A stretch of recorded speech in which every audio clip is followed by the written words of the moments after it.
Hi everybody, it's Mrs.Slocum again. I'm here with my second video about reading research and the brain.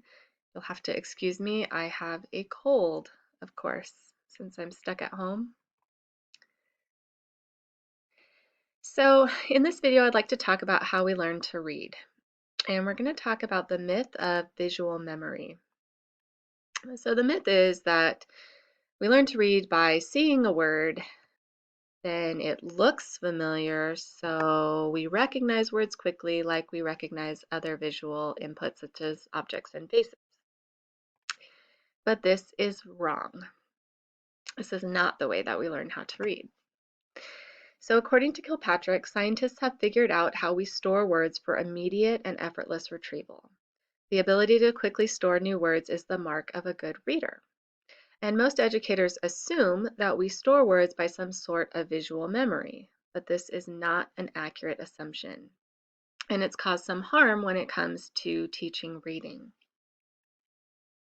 We need to stop teaching our children to read using methods based upon a faulty understanding of the reading process. And the main method used for this would be whole word or whole language, where we show kids words and we expect them to memorize those words based on just seeing them alone. There's a lot of evidence that supports why this is not how we learn how to read. So for example, they've done mixed case experiments where they showed college students words that look like these, the ones on the screen. And the first trial that they did, the college students were able to read the words just fine, but it did take them a little bit longer to process those words than it did when they read a word in regular font. So at first they thought that this supported the idea that words are visual. But then they decided to do a little bit deeper study, and what they did is they had the college students train on reading words that looked like these on the screen. And then they gave them a test of words they had never seen before that looked like that to see if they could read them. And they could read them just fine, no problem. So they determined that it was not the visual part that they were recalling from their brain. And if we think about it, really, there is no way that our brain could memorize how every single word would look because there's so many different handwriting styles, there's so many different fonts, there's uppercase, there's lowercase.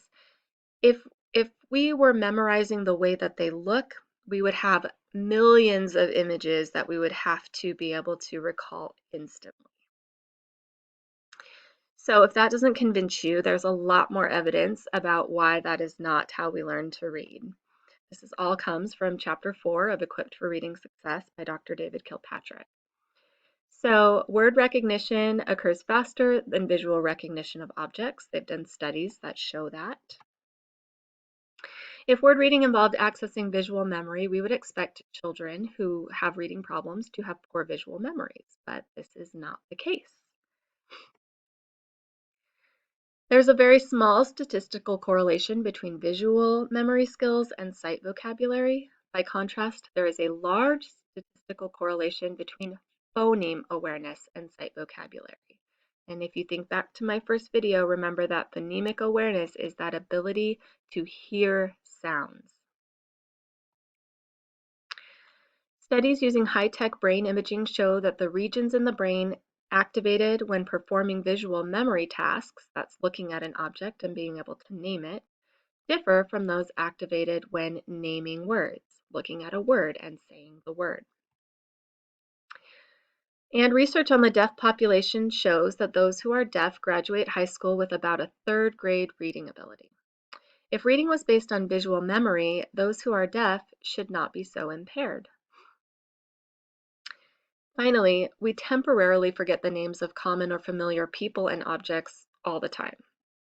But by contrast, we don't forget printed words that we know. If I have words in front of me, I'm not going to look at it and forget what it says. I will know what any word put in front of me says. So we know now that we don't just look at a word, memorize what it looks like, and retrieve that from our memory in order to read words. But does visual memory play any role in reading? The answer is yes. There are two areas where it plays a role. The first one is in alphabet recognition. When students are learning, here's my card from yesterday, when they're learning that this is a T, they are visually learning this image and learning that it is, this shape is a T. And they do that for all of the letters. And also, when it comes to reading comprehension, we know that as we're reading, we visualize what a story is about. And students who are better at visualizing what's happening in a story have better reading comprehension.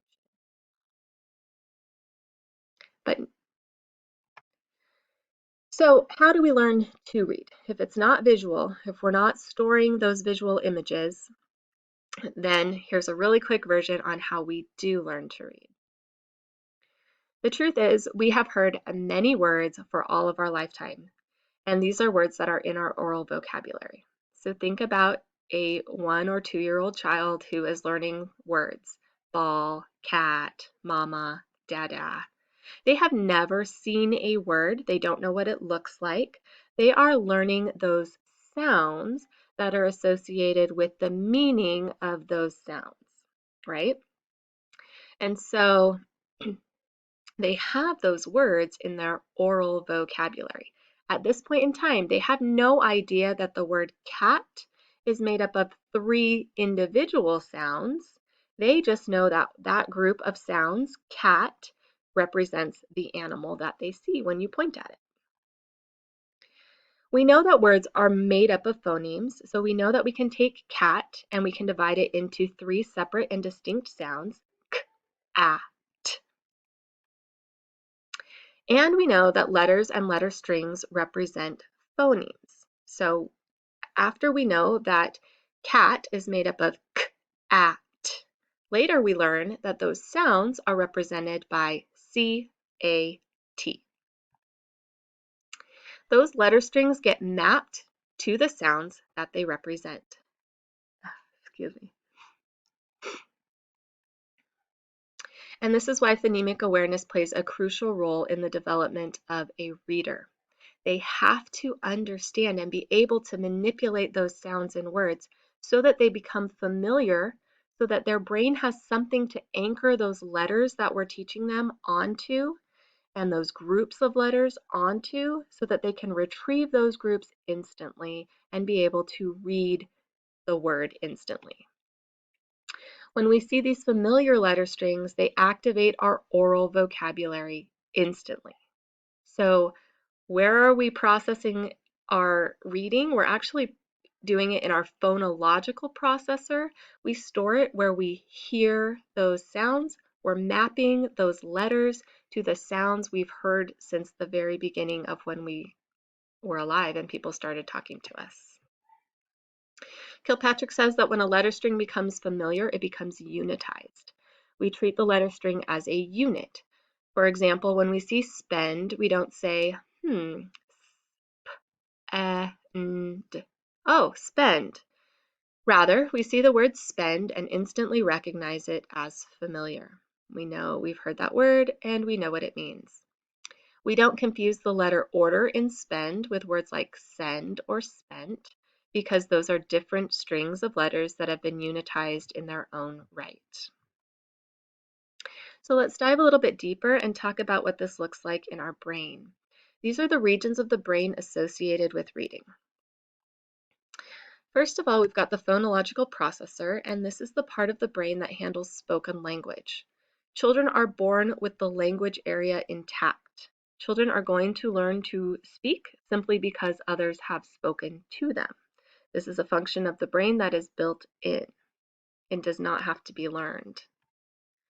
The orthographic processor, sorry, I didn't plan that very well with my image, deals with visual images. Most everyone also has the visual part of their brain intact, and children easily recognize images such as objects and faces. The only people who would have difficulty here are those who are blind and cannot see images. But we recognize images and we can name those images easily. We can think of our 1 and 2-year-olds, as in my example before. They see objects and they know what they are. The part of the brain that nobody is born with, and it does not develop naturally, is the neural system that connects vision to speech. So this is the system that enables reading, and it must be built through successful instructional experiences. And I want you to think back to video 1. If you haven't seen video 1, go take a look at basic reading instruction. It goes through the reading developmental stages. And in there, I talked about how those stages are based on instruction and what the child has learned, because we have to build that system. We have to teach them and make connections in the brain that connect those sounds in the words that we've learned since we were children to the letters that represent those sounds. And then we want to make sure that those sounds get mapped into units, as Kilpatrick talked about. This process is called orthographic mapping. Readers move from letter sound knowledge to phonics decoding to orthographic mapping. Again, this follows exactly the development of reading that I talked about in video 1. Okay, we've got language, we learn the letters, we learn the sounds those letters make, we practice decoding those through phonics, and with enough, if we are able to map those to their sounds effectively, we have instant retrieval of words. It's a natural outcome of effective reading instruction that follows that process. And once that orthographic mapping is in place, readers are going to rapidly accelerate their acquisition of sight words, because our brains are amazing statistical machines, and they can unconsciously look for and identify patterns and then apply them to unknown words, which accelerates a student's ability to learn to read words that they've never seen before. And it's much easier for a child to read a word that is already in their oral vocabulary, which is going back to those 5 pillars of reading instruction, why vocabulary instruction is so vital to our students being able to read more complicated words. They need to get more advanced words into their oral vocabulary so that when they come across reading those words, they will have an understanding of what those words mean, and it's easier for them to read those words more quickly. So finally, as we've been talking about throughout this video, phonemic awareness is crucial because reading is based upon the knowledge that letters, visual images, are connected to sounds, and sound is where we retrieve those words from when we're reading. And in order to do that effectively, students need to be aware of the sounds that are in words. They need to have experience manipulating those sounds and playing with those words. And that's why I always tell parents, practice playing games with your kids, like rhyming games, or just asking, hey, there's a car. What's the first sound in car? What's the last sound in car? Those are things we can do easily, but there's also a curriculum that we recently bought at my school. It's called the Heggerty Phonemic Awareness Curriculum. It's super easy to use. I have a book right here with me, because in my next video, I'm actually going to start doing some of these lessons so that hopefully students can pull up those videos and they can practice these phonemic awareness skills. And I'll also be doing some videos with some drills that I do with my students where we connect that letter sound to the symbol, and then the sound, I'll say the sound and they will pull that symbol out of their memory. And then we put it all together as we decode and practice those decoding strategies so that we can hopefully get those words into our automatic sight vocabulary. And so that is how we learn to read. Hopefully that was helpful to you, and I will see you in my next video. Don't forget to like and subscribe to my channel to see when I post new things. Thanks.